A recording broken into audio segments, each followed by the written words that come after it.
Are you still struggling with getting your data organized so you can make sure it gets taken? No problems. It's Io here from Noodle Nook, and I'm coming at you with 6 ways to get your data collection organized so you can get it done. Hey y'all, it's Io here from Noodle Nook, and man, oh man, what nobody tells you when you decide to become a special ed teacher is how much of the job is about paperwork. You could die by the amount of paperwork that is involved with being a special ed teacher. And for those of you guys who came out of education as a degree program or have come out of alt-cert, it really doesn't even matter.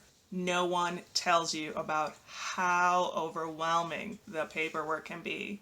And the paperwork all starts with data collection.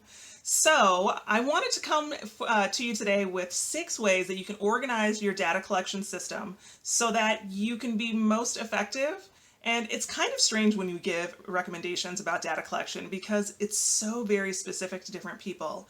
I feel like it's almost like a checkbook, right? Like some people write everything down, some people just write down the amounts, some people don't write anything down at all and just wait for the statement to come at the end of the month. That's the same way it feels about data. So I'm going to give you 6 options. Pick the one that works best for you and best for your students and classroom situation. So here we go. Number one. Number one is a pretty standard format. You're going to get your data collection sheets printed out and put them inside of a folder or a binder. And you can do one of 2 things. You can organize those either by the student specifically, so that you have a folder for each student and all of their goals inside. Or number 2 way, boom, boom, is to organize those by either the class period or by the content or subject matter. So a couple different ways that you can organize the data collection sheets for each specific student. So like I said, one way is the folder or a binder for each student. Another way is a folder or binder for each class period or each content area. The next thing that you can do is to organize clipboards with data collection sheets on them and actually put them at the stations or the location where you're going to collect that data and information. So this requires a little bit of forethought, but if you're running station rotations in your classroom, or if you tend to have a teacher table or stations where data gets done, it's really easy to get a clipboard and hang that near the center or station where the information is going to be collected so that you've got everything you need in the moment that you're going to collect it. You can put colored pieces of paper on top of those so that the information underneath stays hidden, and then just put those up with a command hook so that it stays put where you want it. So that was number 3 of how to get that organized. Clip it by where you're going to need it.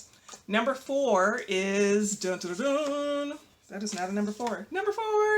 Number 4 is to do the multiple clipboard system with all the information that you're going to need and organize that either by class period, by content area, or possibly by person who's going to take it. So this is a little bit different. If you've got paraeducators in your classroom who you feel are able to take consistent data and data similar to what you're going to take data like, it might behoove you to give away a little bit of that data collection responsibility to someone else who's able to help you. In which case, separating those 2 so that you've got a binder or a clipboard or data point for yourself and then a separate one for the people who are going to assist you. That way everyone's got their own thing going on and they can get that all taken. You collect those up when it's time to do your reporting and calculate. The next thing to do is to do multiples on one sheet. I think this requires a different kind of brain, and I really, really like doing all of my data on one sheet. I would get really lost maybe a little bit when I had a lot of data sheets in a lot of different places. Even if I was really good about keeping them in one binder, I would sometimes feel like there was all this flipping through paper because teaching in the secondary level, we're just seeing a high volume of students.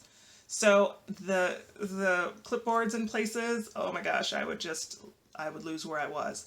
I really needed the system where all of the data collection got done on one piece of paper because I could see in just a quick snapshot who hadn't gotten data taken, what goal hadn't been measured yet, just kind of what was going on in the moment. So for me, it's all about getting a one single piece of paper, either by class period or by content or subject area. For me, it was better by class period, where I could see everybody's goals for that class period all in one place. So you might be a one sheet data kind of person. And the last option is ba-bum, to do it digitally. Ooh, this is my second favorite way. I actually take all digital data now. I use Google Forms to do that. And basically I'm putting in a student's name and the goals that they're required to be measured on.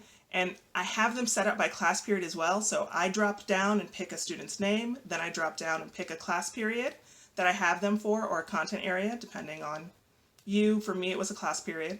And then underneath there, I would see all the goals that were specific for that class period, and I could input all of the data.